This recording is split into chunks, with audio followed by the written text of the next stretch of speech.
Good morning. Welcome to the 14th Annual Pearl Harbor Remembrance Ceremony. My name is Kevin Bash. I'm the Mayor Pro Tem of the City of Norco. In Norco, we don't forget. Even though this year we're virtual, we remember our roots. We remember the Navy in Norco. We were a naval hospital in 1941, and the first patients to arrive there were from Pearl Harbor.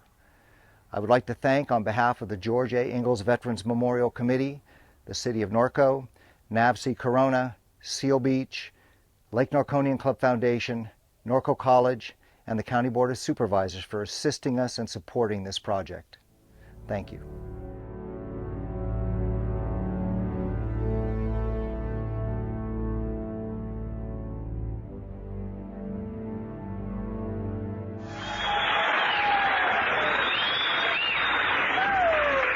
Ladies and gentlemen, this summer these Chase and Sanborn shows plan to tour the Purple Heart Circuit, a different service hospital each Sunday.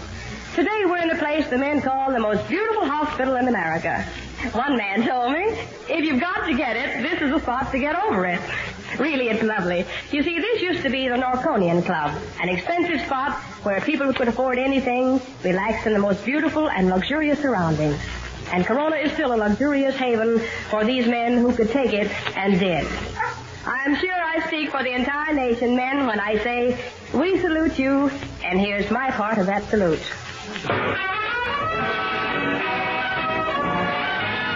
Grab your coat and get your hat. Leave your worries on the doorstep.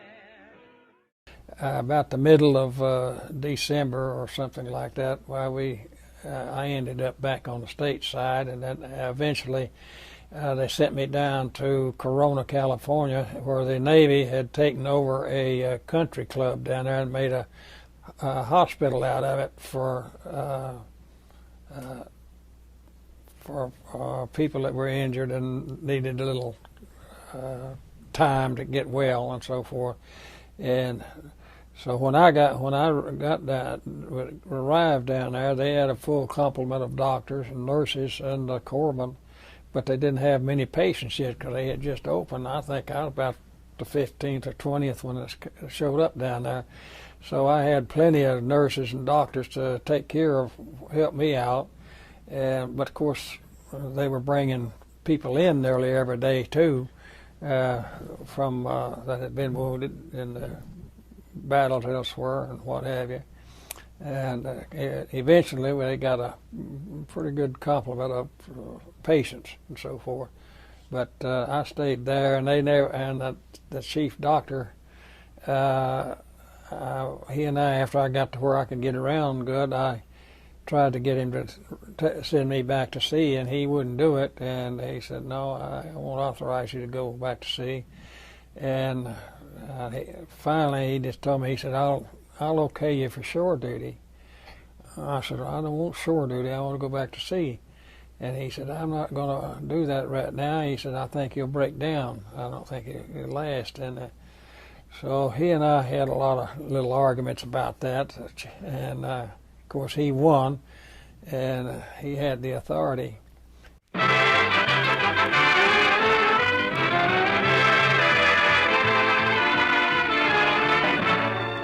From the U.S. Naval Hospital at Corona, we bring you the Lucky Strike program starring Jack Benny, with Mary Livingston, Phil Harris, Rochester, yours truly, Don Wilson, and our new singer, Larry Stevens.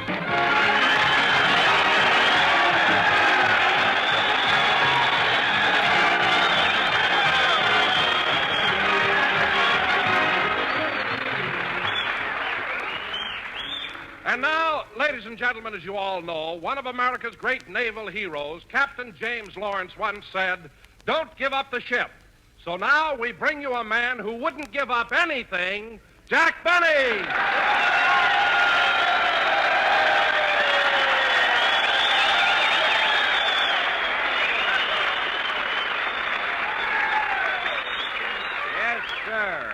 Yep. Thank you. Hello again. This is Jack Benny talking. And, Don, that was a very clever introduction, except for one thing.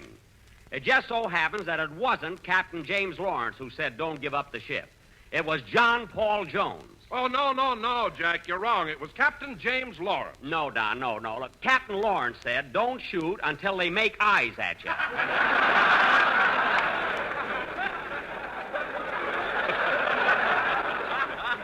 It was John Paul Jones who said, don't give up the ship. It was Captain James Lawrence. It was John Paul Jones, and I ought to know because I'm an old Navy man myself. No. No kidding, I am. No. Say, that's right, Jack. You were in the Navy during the last war, weren't you? Don, not only was I in the Navy, but wherever there was any fighting going on, Benny was right in the thick of it. No kidding, I'm right in there every minute. Really, Jack? Where were you? At Great Lakes.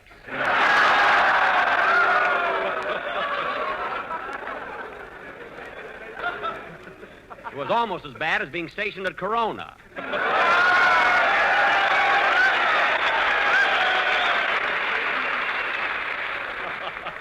After 6 o'clock. Say, Jack. On a rainy night. Say, Jack. When you're flat broke. Say, Jack. And no matter where you go, you're followed by a smooch patrol.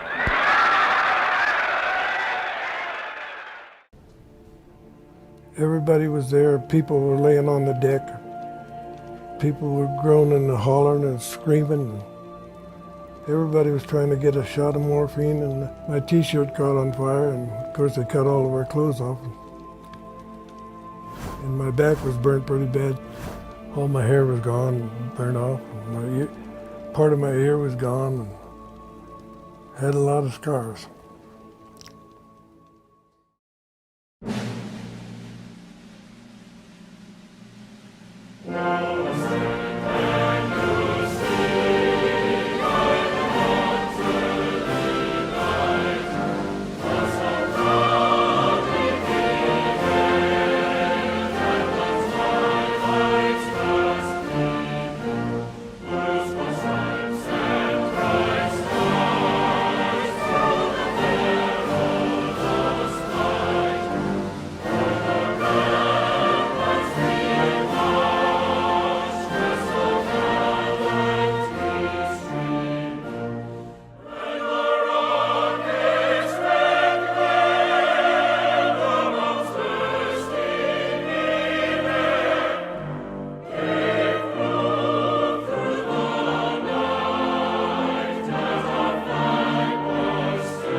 Today, we reflect and honor an attack that changed America's history forever. We also commemorate and remember the lives of brave men and women who perished and those that continue to serve this great country. During the time of World War II, so many things occurred, and we can't forget those. We need to take the stories of those that perished and those that survived and share them with future generations so they know the history of what made America great and even stronger. I want to thank those that have participated in this event every year, that continued to offer this opportunity to each and every one of us. I want to thank the City of Norco, Kevin Bash, the Navy in Norco, and every individual and organization that has helped and supported this program. We need to share this, and we need to honor those that continue to serve us and those that have perished, to never forget their memories, never forget how precious their lives were and what they did to allow us our freedoms. May God continue to bless the men and women that serve our country. I was on the USS Whitney, and it's a destroyer tender. In other words, we carried supplies for destroyers.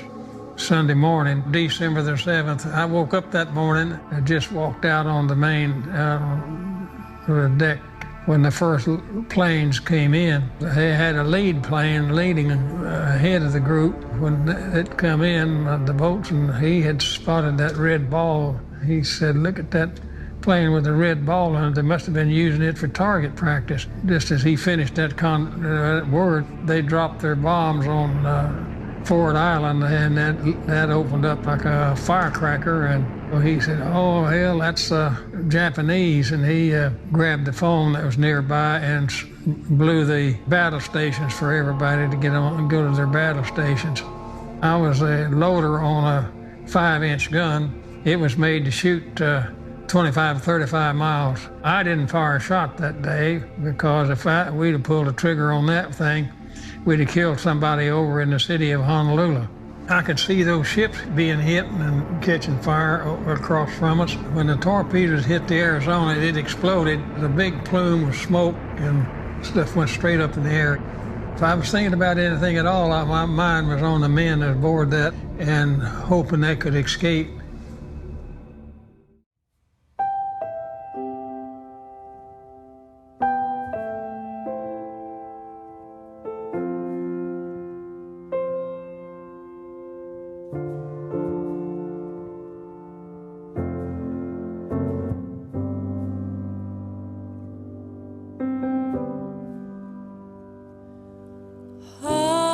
We've been given by those who came before, the dream of a nation where freedom would endure. The work and prayers of centuries have brought us to this day. What shall be our legacy? What will our children say? Let them say of me, I was one who believed in sharing the blessings I received. Let me know in my heart when my days are through. America, America, I gave my best to you.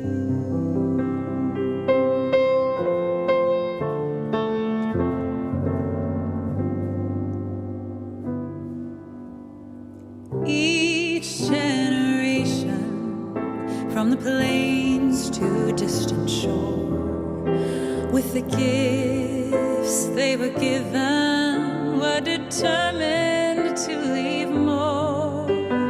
Battles fought together, acts of conscience fought alone. These are the seeds from which America has grown. Let them say of me, I was one who believed in sharing blessings that I received. Let me know in my heart when my days are through. America, America, I gave my best to you.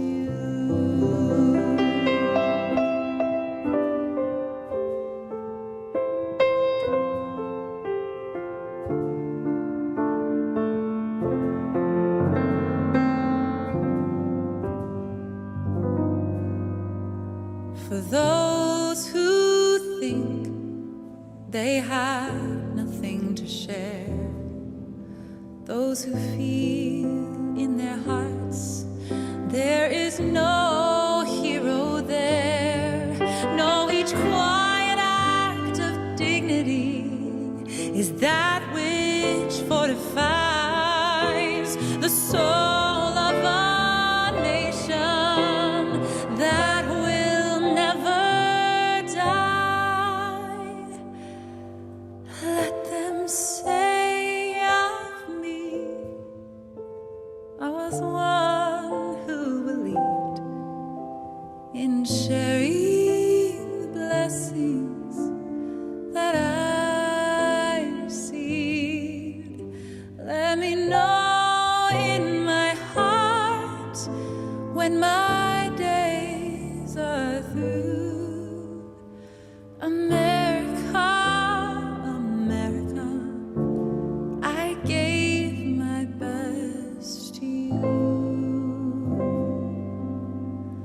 America, I gave my best to you.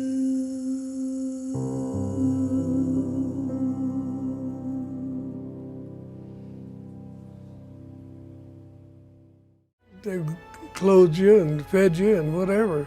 And they sent me to Arizona, which was tied up in Bremerton, Washington. Well, we all had a battle station, and mine was on the director for the guns, port and aircraft guns. December 7th, 1941, a date which will live in infamy. United States of America was suddenly and deliberately attacked by naval and air forces of the Empire of Japan. 79 years ago, on a morning not unlike today, people not unlike us were kissing their spouses goodbye, having their morning coffee, getting ready for morning colors in beautiful Hawaii. Not one of them expected those to be their last moments of peace for what nearly 4 years of war that would follow. That attack tested us as a military and as a country. Our families lost loved ones. Our defenses were damaged. Our ships burned on the waterfront as sailors tried to save them while also firing back at the enemy. But our people came together and we made it through to emerge a stronger, more resilient nation. As we look back on the attacks on Pearl Harbor, it is important to remember the heroes, the uncommon valor, the strength, the determination it took to defend our fleet. This is the pride and professionalism we have come to expect from our military and from our Navy, past and present. Many of us here today have family members who have served this country proudly. Some were even at Pearl Harbor on December 7th, 1941. Some of us wear or have worn the cloth of our nation at some point or another ourselves. We have about 2,000 patriots working for your Navy right here in Norco every day. Only a small fraction of them in uniform. These are your neighbors. These are the folks you see at the post office, at the grocery store. These are the everyday heroes in our communities. They come to work and make their own sacrifices for their nation. Many in plain clothes. They are serving and supporting America's Navy in so many incredible capacities. I couldn't be prouder to have them on our Navy team in Norco. The format to commemorate this historic day is a little different this year than it has been in years past when we held this event on a naval base. We appreciate the city and the Navy for working together to find a way to make it happen. We will never forget the pain, the loss, the devastation, or the widespread implications that were inflicted on us by way of Pearl Harbor. That's why we take time to reflect, remember, and honor this day and their sacrifices. But we also march proudly into the future to keep America free. And as we do so, we honor our legacy. Thank you very much.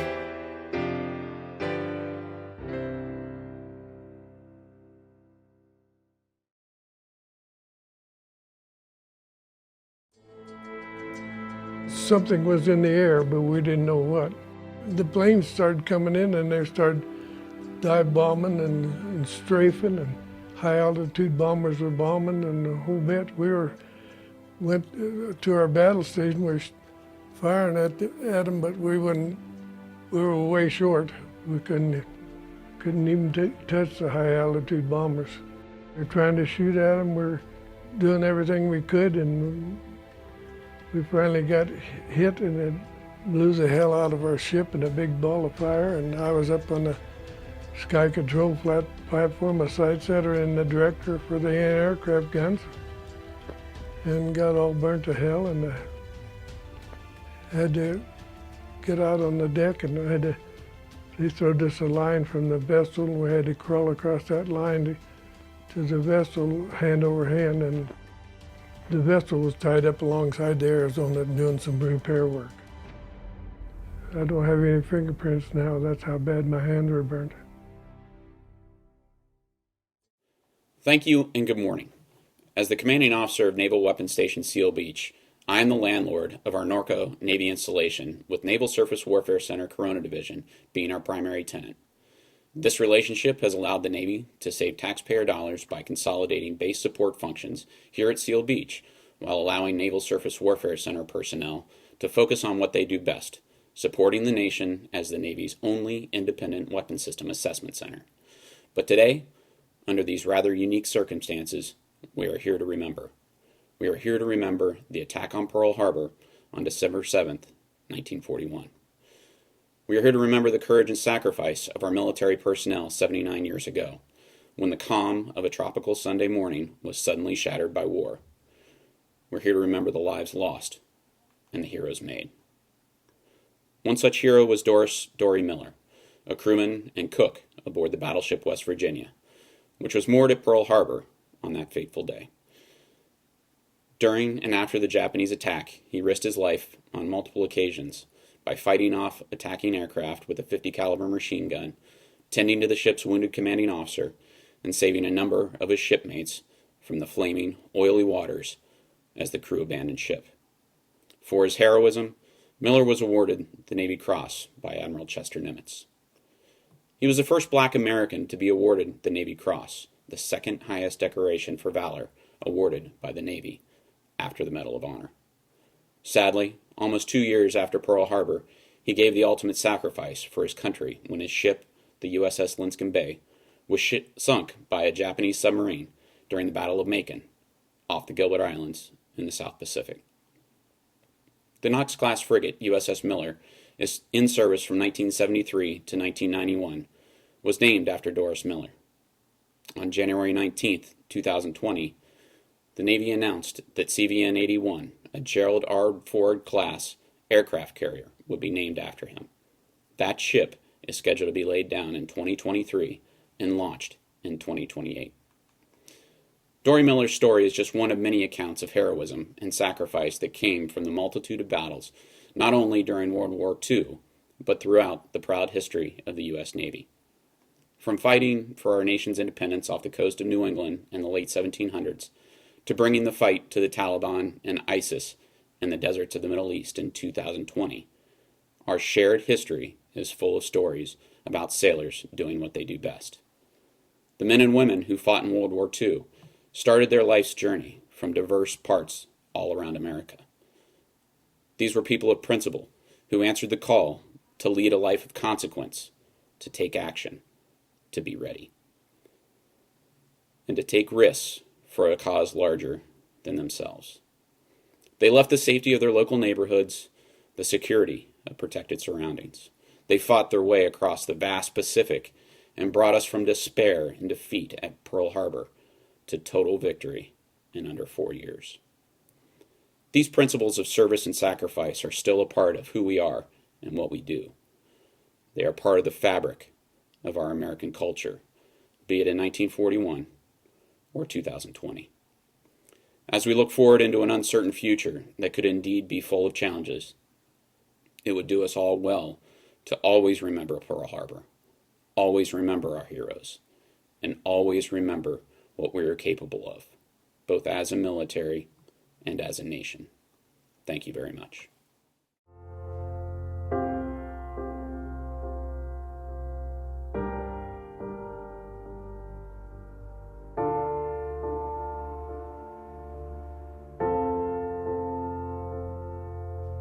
We were, all of us probably in the hospital out for 6, 7 months. I was for about a year.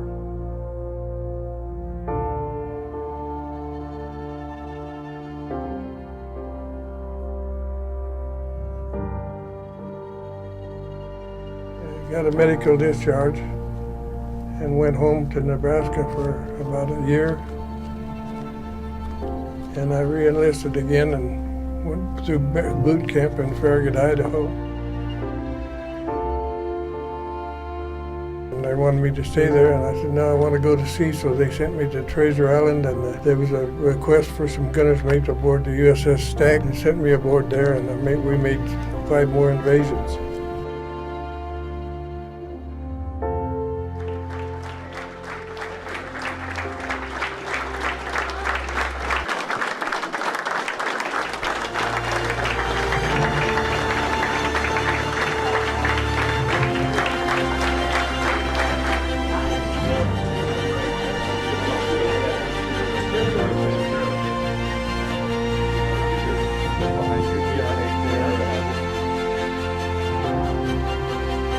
We started the war and we finished it.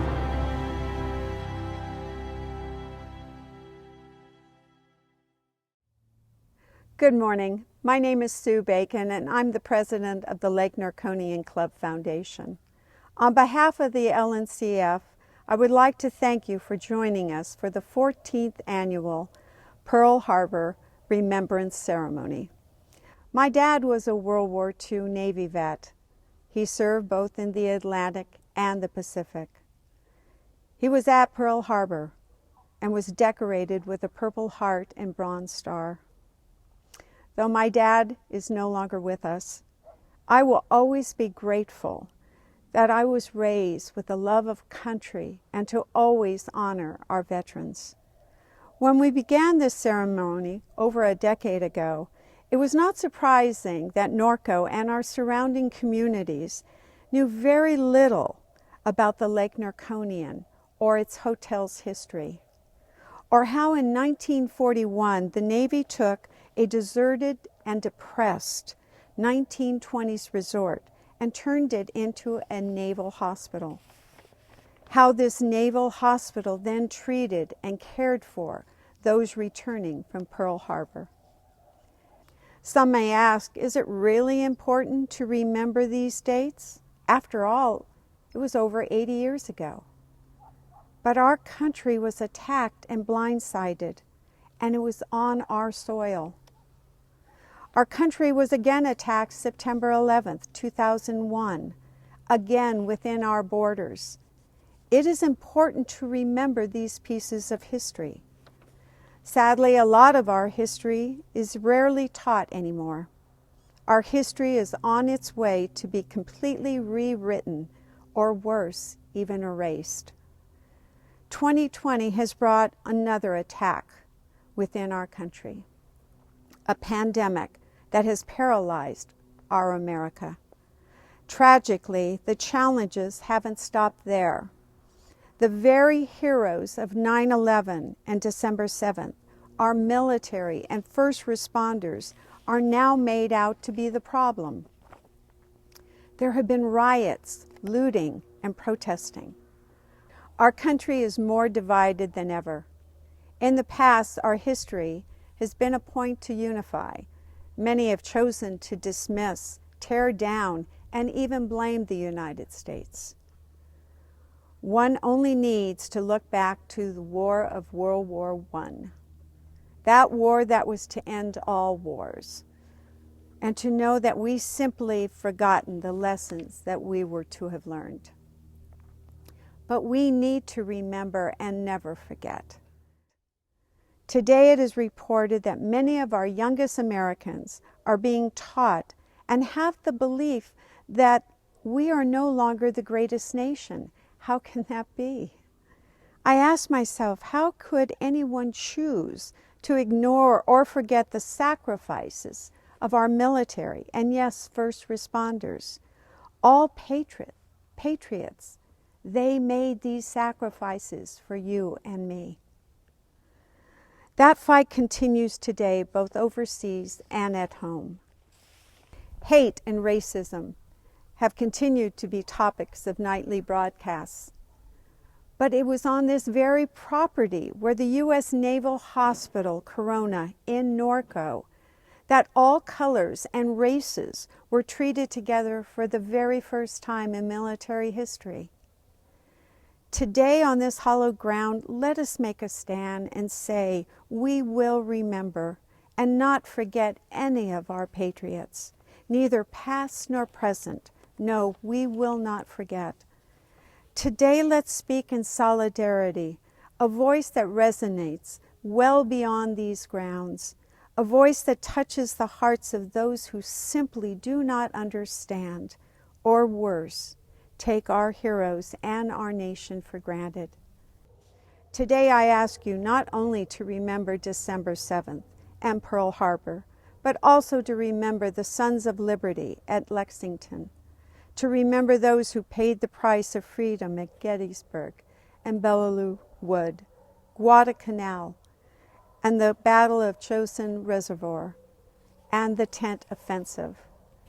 To remember the 241 Marines killed in the Beirut bombing, and to remember those who were left behind in Benghazi. There were also 2,996 men and women who were killed on 9/11. we need to never forget. Today we will continue to pray to our Lord our God to protect our servicemen and women, both here and abroad. And when you see a veteran, a serviceman or woman, or a first responder, many veterans themselves, please take time to thank them. They deserve our thanks. Today we'll remember and never forget that this country, though not perfect, is the greatest nation in the world, and I am thankful. I will never forget. I will always remember. Thank you for joining in this day of remembrance, and may our God continue to bless America. Thank you.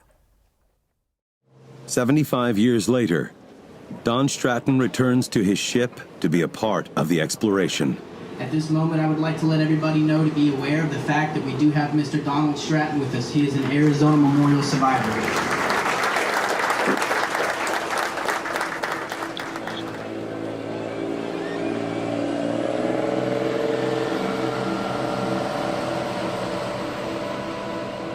Kind of interesting to see what all the time in the sea has done with our old home.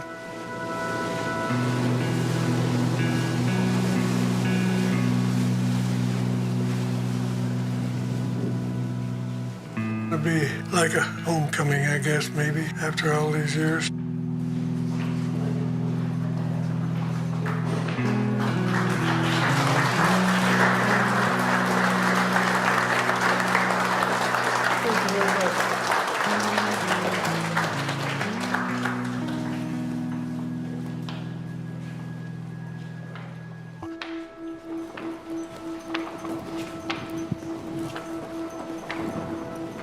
As one of the few Arizona sailors still alive, to this day, he wonders why he was spared. Some of the personnel did survive, and I was one of them. It's been a long time. I think about it every day, how many people didn't make it that day. Why the good Lord saved us from, who knows. We shall never forget.